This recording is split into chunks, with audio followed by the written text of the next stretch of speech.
why you join there, Clinton, why you join alone there? Yeah.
So yeah, Rwanda.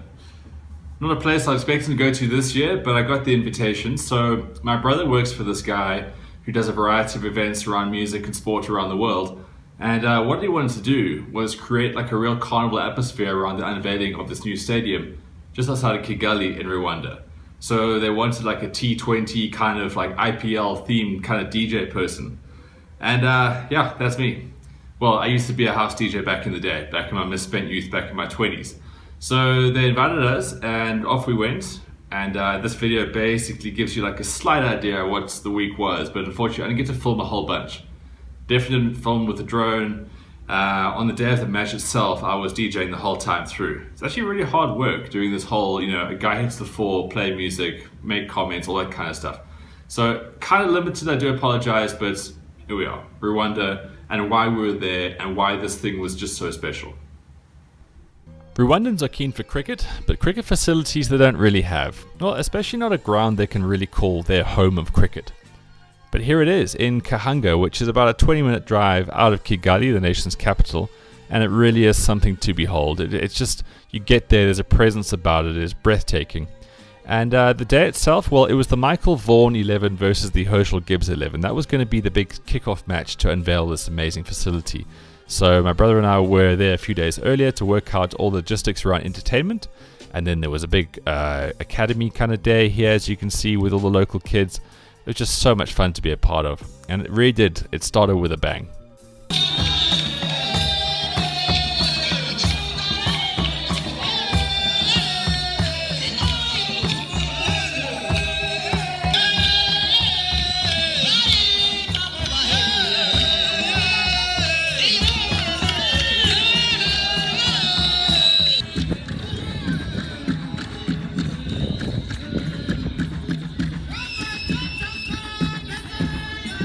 From the local dancers to His Excellency Mr. Paul Kagame, the President of Rwanda, he then arrived and made a bit of a speech. But as that was happening, as you can see, these clouds were building. So there'd been like little showers here and there in the week that we had been there, but nothing like this. As you can see, people are now scattering. To the left of the shot here, there is a big beer tent. But I say big, it's maybe, I don't know, good for like 100 people. And well, I was underneath my little DJ setup, so there was covers over the mixers, over the decks, and it just kept coming down. And this was obviously a time lapse of a decent amount of time, but it was heavy rain. So the worst nightmare, the worst possible thing that could have happened was happening, and we just sat there waiting, and it kept raining, and it kept raining. And, you know, during this stage, we all think we're local weathermen saying, well, if it gets clear over there, then everything will be okay. But it didn't. It literally rained for like, I don't know, 2 hours, 3 hours. So I was just DJing the whole time to try to keep people's spirits up. But it really wasn't looking good. It really, really wasn't looking good. But the design of the ground is amazing, that the drainage was quite something. So the rain did stop and the players thought, well, screw it, let's get back out there. Look, it might be a bit damp, but we need to get out there and we need to get playing. So the crowd really obviously loved that. And into the game itself. At this stage, I was now into my full DJing set with stings and clips and all kinds of things, and the crowd was really, really getting into this. The first ball of the day itself, well, it couldn't have had a more dramatic start. It was a first baller. LB Shale, who was essentially the man of the week. I mean, this was his baby, basically. Went out to bat for the Michael Vaughan 11, and he got dismissed first ball. So the game carried on, and it was very exciting. It was meant to be 12 overs, but then the captains decided, well, we've got enough time, let's crack on. And it went the full 20 overs, so the crowd got everything. The sun even came out towards the end. And like I said, the crowd was loving it. Many first-timers here. It was amazing. And that was me. It was me DJing. So I DJed for about 8 hours that day. I was underneath the stand. It was long. It was difficult, but it was so much fun. So that was the Rwanda trip. Kigali was loads of fun. So many great memories. So many great people. It really was a place that I thoroughly enjoyed going to and will definitely go back to at some stage. But that's it for now.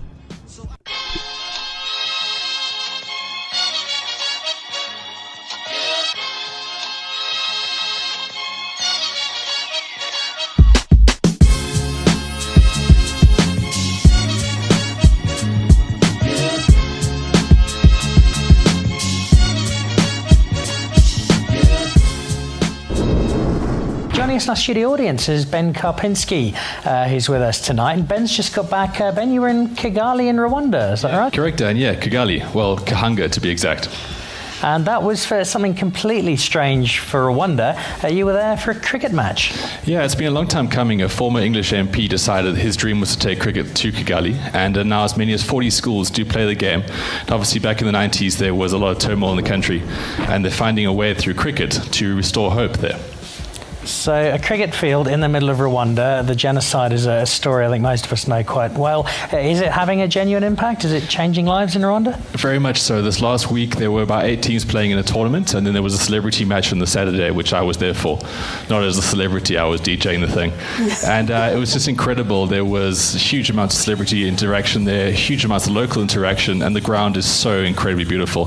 They basically found 5.5 hectares of land, because Rwanda doesn't really have any flat ground. It's the airport, and that's about it. And they've made this amazing ground, which is now going to be used for all kinds of things. So it's multi-purpose.